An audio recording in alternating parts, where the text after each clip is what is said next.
Shalom saudara, kita masuk Abam episode 492.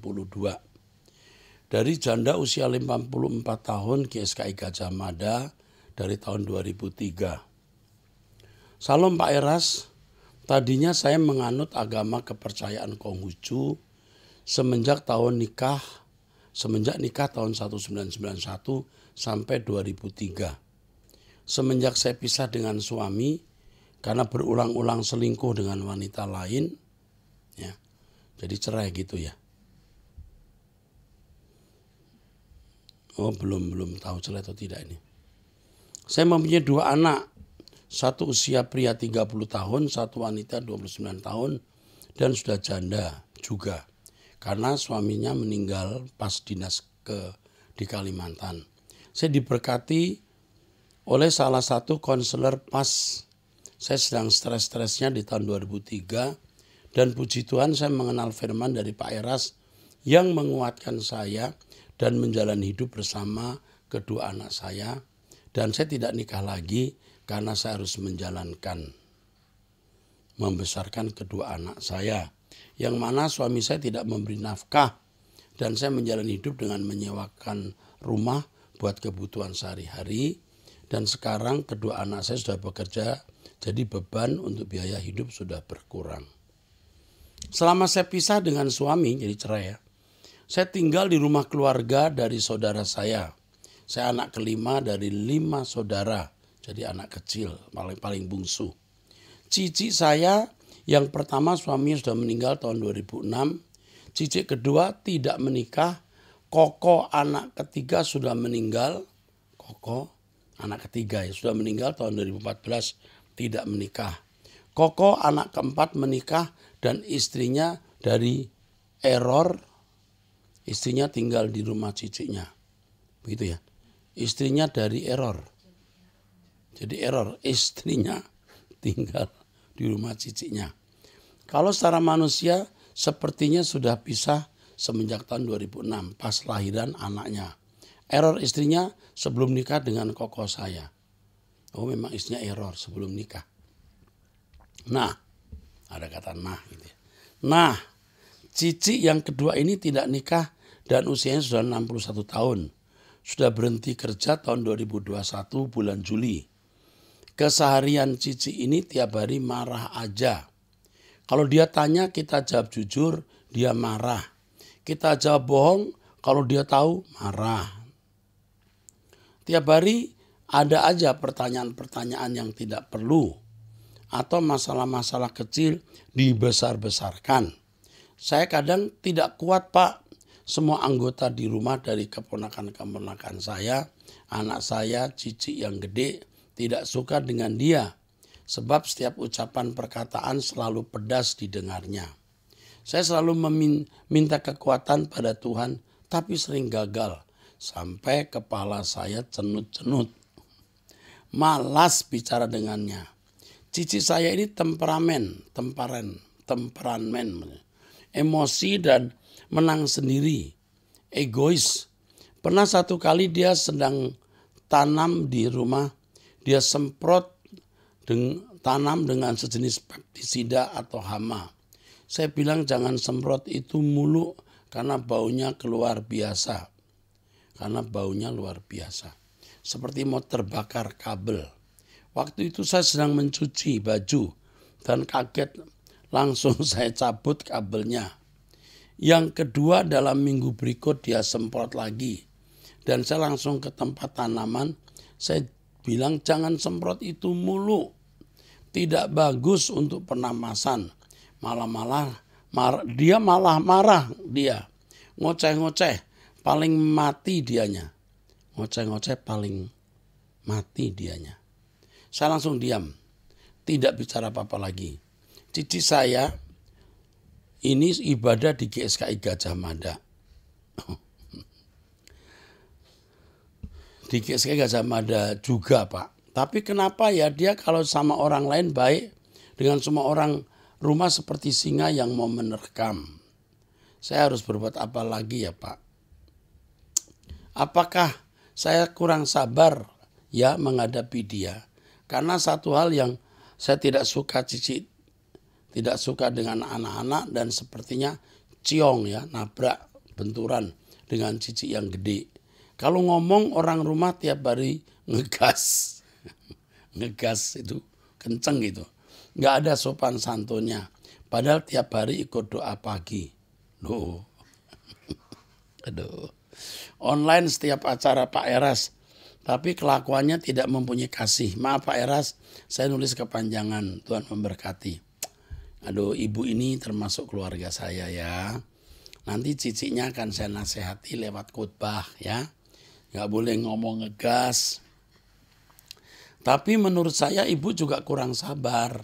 Coba sabar, kalau dia nyemprot pakai hama, bau angus, ya jangan cabut lagi listrik. Itu bukan karena ada listrik yang konslet, tapi karena bau hama. Sudah tahu, kalau nanti dia nyemprot lagi nyebar kemana-mana, gampang. Kipas angin ditaruh, ditembakkan. Selesai. Bukan masalah besar ya. Kamu juga kurang sabar. Cicikmu ini kesepian. Tidak punya kesenangan. Dia kesenangannya hanya ke surga. Cuman emosinya belum bisa dikendalikan. Ya. Suruh dengarin ini abam ini ya. Cicikmu itu orang baik sebenarnya ya. Cuman karakternya belum tertata ya. Dia kesepian ya. Dia juga bisa merasa tertolak. Jadi kamu harus sayangi dia. Lebih disayangi, lebih diperhatikan, pasti dia lebih sembuh. Demi nama Tuhan, kau perhatikan dia lebih sungguh-sungguh, pasti dia lebih baik. Puji Tuhan. Pertanyaan dari seminar Batam. Salam Pak Pendeta, apa keuntungan Bapak bila manusia memenuhi kehendak Tuhan sesuai firman dan apa kerugian Bapak? Bapak itu tidak butuh apa-apa ya, sorry ya, Bapak tidak punya kebutuhan apa-apa. Tetapi dia hanya ingin keadaanmu baik-baik, keadaan manusia baik-baik. Tuhan punya tatanan, kalau tidak hidup menurut kesuciannya, tidak terberkati. Jadi Allah tidak bisa kompromi dengan dosa. Maka kalau manusia memenuhi kehendak Allah, manusia berkeadaan baik-baik, Tuhan juga ikut senang. Tapi Tuhan tidak membutuhkan sebenarnya manusia. Tuhan juga tidak rugi kalau manusia jahat lalu masuk neraka. Tapi hati Bapak berduka, itu kerugiannya. Oke? Sebab kalau dikatakan untuk menyembah karena Bapak tidak menyembah dirinya sendiri, tapi di surga kan sudah ada bertriliun-triliun malaikat yang menyembah. Ini bedanya malaikat dengan manusia. Manusia adalah anak-anak Allah yang diberi kehendak bebas. Dalam kehendak bebasnya manusia bisa memberontak kepada Allah, bisa mengabdi. Bisa hidup seturut kehendak Allah, bisa tidak hidup seturut kehendak Allah. Tetapi kalau manusia tidak hidup seturut kehendak Allah, tidak mungkin keadaannya baik-baik. Dan bisa terpisah masuk neraka, dan itu mendukakan hati Allah. Allah tidak butuh apa-apa, ingat ini. Tapi Allah sedih kalau manusia masuk neraka.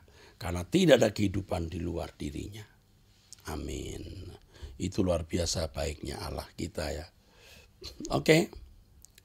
Wanita usia 36 tahun sudah menikah, punya 2 anak, karyawan swasta di Jakarta. Salam Pak Eras, semoga Bapak dan keluarga serta tim kerja GSKI Rehoboth sehat selalu. Pak, saya pendengar setia Abam, meski saya bukan jemaat GSKI saat ini. Saya mengenal pengajaran Bapak dari tahun 2011. Saat itu saya ikut kebaktian di Roxy Square. Dan setelah menikah tahun 2013, saya dan suami beribadah di home church suami. Singkat cerita, saya bekerja di tempat ini dari tahun 2010. Sejak 2019, saya dipindah bagian. Di bagian atau divisi yang baru itu banyak membentuk karakter saya. Saya belajar untuk diam. Diam aktif yang Bapak Eras selalu ajarkan. Diam tetapi selalu bersekutu dengan Tuhan ya. Suasana dan rekan kerja di bagian divisi baru ini sangat tidak sehat. Dan saya melewatinya dengan ilmu diam yang Pak Eras ajarkan. Atas ilmu diam tapi aktif ini, atas perkenanan Tuhan, saya adalah seorang yang sangat diandalkan oleh atasan, user saya di kantor. Suasana dan rekan kerja di kantor tidak banyak berubah, cenderung masih tidak baik. Masih suka KKN, korupsi, kolusi, dan nepotisme. Tapi saya tidak memberhalakan isu kehidupan kantor saya. Sekarang tiba waktunya di mana cicilan KPR rumah kami akan lunas. Sebenarnya sudah bisa saya resign dan fokus mengurus anak-anak dan rumah. Anak-anak kami usia 8 tahun dan 6 tahun, keduanya anak laki-laki. Saya sedikit-dikitnya juga belajar parenting Kristen dari seminar-seminar gereja, di mana pendidik anak adalah tanggung jawab orang tua, bukan tanggung jawab suster atau asisten rumah tangga. Puji Tuhan juga suami mempunyai pekerjaan yang baik dan suami juga tipe orang yang mau bertumbuh dalam iman. Suami sudah menyetujui jika saya resign dari pekerjaan.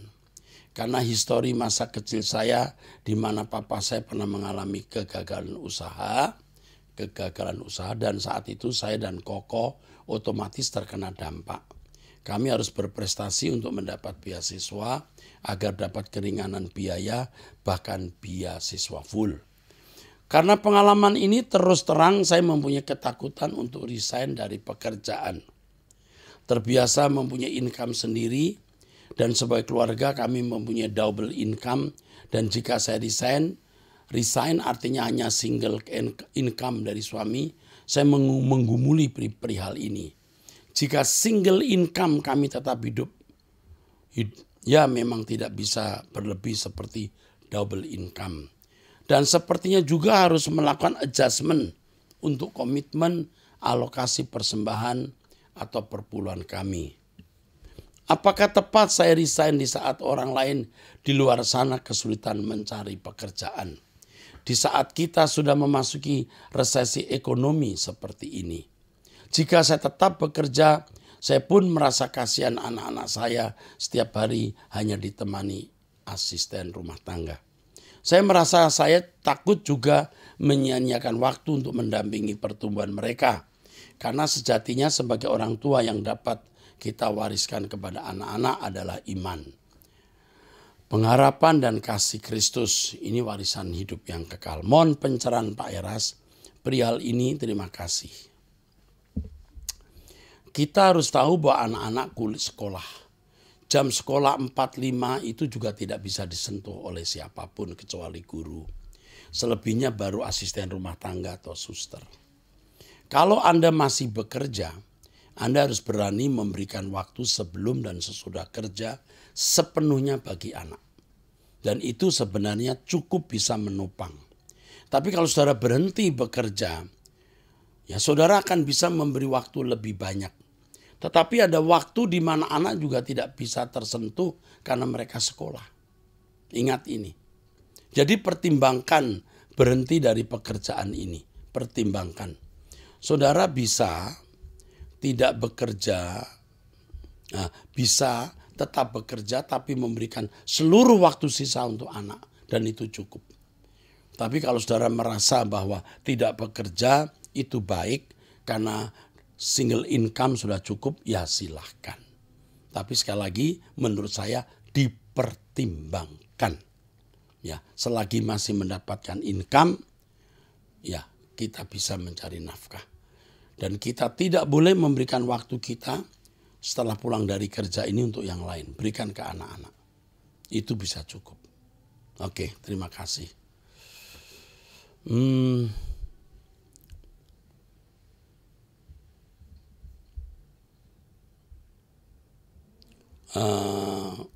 Ini ada pertanyaan yang saya teruskan dulu ya. Pertanyaan seminar Batam. Apakah keuntungan Bapak di surga sebuah kebanggaan terhadap hasil menciptakan? Ini bukan kebanggaan ya. Bapak menilai itu baik. Apakah ada unsur kebanggaan? Bisa. Tapi ini bukan masalah kita. Dan tidak perlu kita mempersoalkan. Bapak di surga maksudnya. Oh ya Pak Eras, anak yang meninggal dalam kandungan, stillbirth, apakah masuk surga atau tidak masuk hitungan jiwa? Kita tidak pernah tahu Alkitab bicara mengenai hal ini, jadi kita tidak bisa menjawab dengan tegas. Artinya tidak bisa menjawab dengan tegas, bisa dijawab dengan kurang tegas. Yaitu bagaimana orang tuanya. Kalau orang tuanya takut Tuhan, tidak mungkin anak itu tidak diperhitungkan Tuhan. Soalnya tanggal 14 November 2021 anak saya stillbirth. Pak, terima kasih kalau Bapak berkenan menjawab. Salam. Dulu ke usia kandungan 9 bulan 2 minggu. Sekali lagi, kalau orang tua takut akan Allah, mengasihi Allah, anaknya pasti dipertimbangkan dengan baik. Tetapi kepastiannya bagaimana? Karena Alkitab tidak bicara, kita tidak bisa menjawab tegas. Jadi jawabnya tidak tegas. Namun demikian buat saya itu sudah cukup menjawab. Tergantung orang tuanya, bukan tergantung anaknya. Oke. Saya teruskan dengan pertanyaan berikut, laki-laki usia 30 tahun. Salam Pak Pendeta, saya ingin bertanya. Sebelumnya izinkan saya untuk sedikit menceritakan kisah saya yang mana akan berkaitan dengan pertanyaan saya. Saya terlahir prematur dan hingga saat ini masih memiliki kelainan fisik cukup kompleks. Nah, hingga akhirnya Tuhan izinkan saya mengenal seorang wanita. Dan waktu itu saya bernasar atau berjanji, mengucapkan janji ke Tuhan. Kalau saya diterima oleh keluarganya menjadi pasangannya, istri saya saat ini, saya akan sekolah teologi. Lalu saya berjanji kepada Tuhan, apabila saya bisa menikah dengan wanita ini, saya akan memberikan seluruh hidup saya untuk melayani Tuhan, menjadi hamba Tuhan, dan semua itu sudah dijawab Tuhan. Dan semua itu dijawab Tuhan. Keluarganya bisa menerima saya, dan saya bisa menikah dengan wanita ini yang menjadi istri saya sekarang. Pertanyaan saya, bagaimananya dengan janji saya ini dengan Tuhan? Janji harus didiskusikan dengan Tuhan. Kalau itu sesuai dengan kehendak Tuhan, masuklah sekolah teologi ya. Tapi kalau Tuhan berkata tidak perlu, cabutlah janji itu. Jangan janji sembarangan yang itu belum tentu sesuai rencana Allah. Karena melayani Tuhan tidak harus sekolah teologi, tidak harus sekolah Alkitab. Ya. 2, saya bingung bagaimana bisa memulainya karena saya tidak ada dana untuk mengambil sekolah teologi. Ini bukan soal tidak ada dana. Anda juga bapak rumah tangga yang harus mencukupi kebutuhan keluarga. Jangan karena Anda sekolah teologi, maka kebutuhan rumah tanggamu akan mendapat kesulitan. Tuhan tidak berkenan. Sekolah teologi bukanlah keharusan untuk melayani Tuhan. Anda bisa cabut janji itu, tapi janji melayani itu harus dilakukan karena memang semua orang percaya harus melayani. Itu nggak sulit masalah ini. 3, entah kenapa saya ingin langsung ambil S2 teologianya, bukan S1-nya. Basic dulu saya S1 hukum. Memang kalau sekolah teologi, kalau mungkin bisa S1 dulu. Tetapi kalau S1 reguler, itu sering harus hadir sekarang ini. Tidak ada blended learning. Kalau S2 bisa. Ya, kadang-kadang orang ambil S2-nya karena mau jalan pintas, mau gelar, lalu melayani. Kadang-kadang kurang cukup bekalnya. Tetapi untuk hal ini doakan dulu. Ya, Anda bapak rumah tangga ingat. Kebutuhan rumah tanggamu juga belum tentu kokoh hari ini. Jadi jangan ngotot sekolah teologi. Hidup benar, hidup suci itu sudah pelayanan yang sesungguhnya. Baru nanti Tuhan akan beri saudara proyek-proyek pekerjaan Tuhan yang secara teknis Anda ikut terlibat. Nah, pelayanan yang sungguh adalah hidup yang tidak bercacat, tidak bercela. Udah itu saja. 4, bagaimana cara untuk memulai melayani dengan sepenuh waktu? Jangan berpikir sepenuh waktu itu tidak bekerja sekuler, lalu bekerja di lingkungan gereja dan mendapatkan gaji, upah dari gereja atau tidak. Pelayanan sepenuh waktu dimulai dari hati, bukan waktu. Ini banyak orang salah. Akhirnya menyalahgunakan pelayanan justru untuk cari nafkah. Menggunakan pelayanan untuk hidup mudah. Jadi saran saya kepadamu, belajar hidup suci, perkataan, pikiran, perasaan, tindakanmu harus benar. Itu dulu pelayanan. Jangan macam-macam. Saya juga bimbang bagaimana ya kalau nanti saya kuliah, saya menghidupi keluarga kecil saya, bagaimana untuk membayar kebutuhan sehari-hari. No loh. Saya tadi belum baca, tapi feeling saya mengatakan, you punya ekonomi itu belum kokoh. Naluri, feeling, marifat yang saya miliki, Anda belum kokoh. Anda ngotot, dan menurut saya Anda sendiri sebenarnya punya kejiwaan juga belum utuh, belum kokoh. Ya, ikutin Truth ID, belajar firman sampai kejiwaanmu kokoh. Jangan suka-suka sendiri. Ya, ikuti apa yang saya sampaikan dalam firman Tuhan. You masih muda sekali, masih muda. Lagi pula Anda juga pernah melewati tahun-tahun di mana Anda kurang percaya diri. Sekarang punya istri ini membuat Anda percaya diri. Tapi Anda belum memiliki jiwa yang kokoh dan utuh. Oke. Jiwa dan hati saya lebih suka melayani anak-anak kecil hingga remaja. Bagus. Anda bisa membawa diri ke jemaah, ke gereja atau gereja. Anda berkata saya mau melayani anak-anak sekolah minggu atau remaja. Bisa. Tapi ingat, mulailah dengan kehidupan kamu yang kudus dan bersih dulu. Tuhan pasti akan beri jalan nanti. Pelajari bagaimana mendidik anak-anak, bergaul dulu sebagai peninjau, sampai kemudian Anda melayani, terjun di gereja itu. Oke. 7. Saya tidak suka di mana melayani harus terkungkung di satu organisasi. Saya lebih suka dengan melayani di berbagai tempat tanpa terkungkung oleh satu organisasi. Cuman saya khawatir saya tidak bisa menghidupi keluarga kecil saya ini. Jadi apa yang harus saya lakukan ya? Loh, kan aku udah bilang Anda sendiri punya ekonomi belum kokoh. Jangan macam-macam. Anda nanti malah rusak. Anda jangan mau memiliki kehidupan yang enak dinikmati, mudah dijalani. Hidup ekonomi rumah tanggamu saja hari ini belum kokoh. Penuhi dulu tanggung jawabmu memenuhi kebutuhan rumah tangga.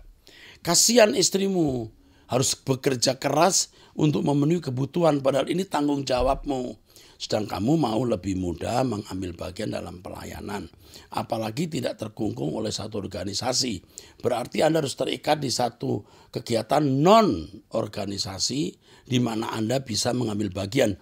Dan biasanya pelayanan yang non-interdenominasi, yang interdenominasi, non-gerejani, biasanya volunteer, tidak ada gaji dan lain-lain.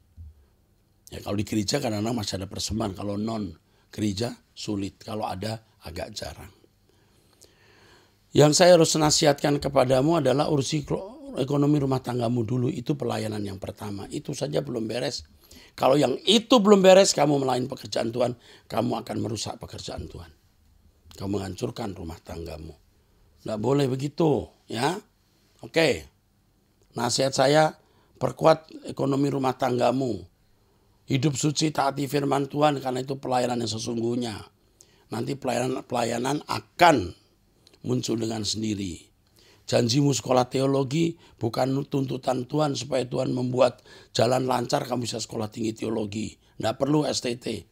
Kalau saudara memang mau dipakai Tuhan, ya tanya Tuhan lagi. Tuhan memberkati.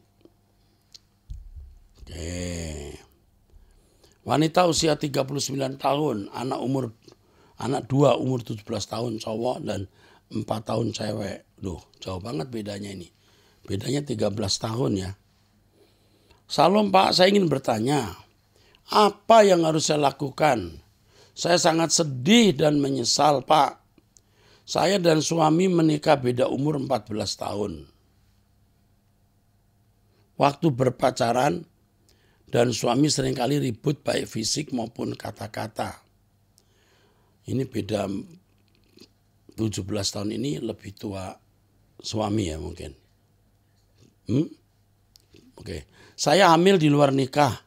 Sering ribut karena sifat sayang cemburu dengan suami dan masih kekanak-kanakan. Penolakan anak, kekerasan saya lakukan kepada anak saya yang besar. Saya belum dewasa dan mental saya masih belum siap waktu itu punya anak. Jiwa saya sakit. Usia 22 tahun ya dia punya anaknya. Saya sangat menyesal Pak. Saya sedih sekali lihat anak saya seperti ini. Saya berdoa Tuhan ampuni karena anakku jadi begini. Jadi begini gimana ya? Belum kelihatan yang tulisannya. Tunggu, saya teruskan. Saya sangat menyesal Pak, saya sedih sekali lihat anak seperti ini. Saya berdoa Tuhan ampuni karena anakku jadi begini. Tolong pulihkan anakku ya Tuhan, anak saya cowok sangat pemalu dan sangat tidak percaya diri. Dia tidak mau bergaul dan tidak bisa bersosial dengan teman sebayanya. Di sekolah juga dia tidak punya teman. Temannya hanya buku, jadi kelihatan aneh Pak kalau dia marah karena sesuatu hal, dia memukul dirinya, kepala dan badannya dan merusak barang-barang sampai 2 HP rusak ya, di KDRT sama dia waktu main game. Dia juga tidak menghormati orang tuanya dalam sikap dan perkataannya atau kurang ajar. Sering dia ngomong ntar malam, siang lagi. Sering dia ngomong ntar malam, siang, pagi lagi, begitu terus tiap hari. Tapi semua saya akui itu kesalahan saya Pak. Apa yang harus saya lakukan Pak untuk anak saya? Apa kami bawa ke psikolog atau ke sekolah kepribadian? Mohon pendapat dari Bapak apa yang harus saya lakukan. Ini masalah ya, bukannya masalah anak. Masalahmu, kamu sendiri juga belum sehat nih. Jiwamu juga belum sehat. Kamu sendiri juga orang yang ceroboh dalam mengambil keputusan, tidak stabil, labil dalam emosi. Kamu juga punya masalah pribadi. Kamu sendiri harus mesti dibimbing, dituntun, itu yang pertama. Yang kedua sebaiknya kamu minta nasihat psikiater dan psikolog bagaimana mengatasi anak ini. Tidak main-main, ini anakmu masalah besar. Sudah umur 17 tahun mengalami kelainan dalam berperilaku. Kamu kalau rajin berdoa bersama saya, lalu kamu ikut Truth ID terus, jiwamu akan disembuhkan di situ. Doa bersama tiap pagi, doa puasa, mendengarkan Truth ID, jiwamu akan disembuhkan lewat itu. Dan kita minta hikmat kepada Tuhan bagaimana mengatasi anakmu. Dan kamu yang paling bisa. Tidak ada yang mustahil bagi Tuhan. Tuhan bisa menolong kamu untuk menyembuhkan anakmu. Tapi ingat, sembuhkan dulu dirimu sendiri. Lalu sembuhkan anakmu. Ya, jika kamu membutuhkan pembinaan, pendampingan, kami akan mendampingi kamu. Yang kamu lakukan sekarang adalah mencari Tuhan habis-habisan untuk kesembuhan jiwamu. Lalu kamu akan diberi hikmat bagaimana menuntun anakmu dan menyembuhkan jiwanya. Oke, sampai di sini episode kita. Sampai ketemu di episode yang akan datang. Tuhan memberkati.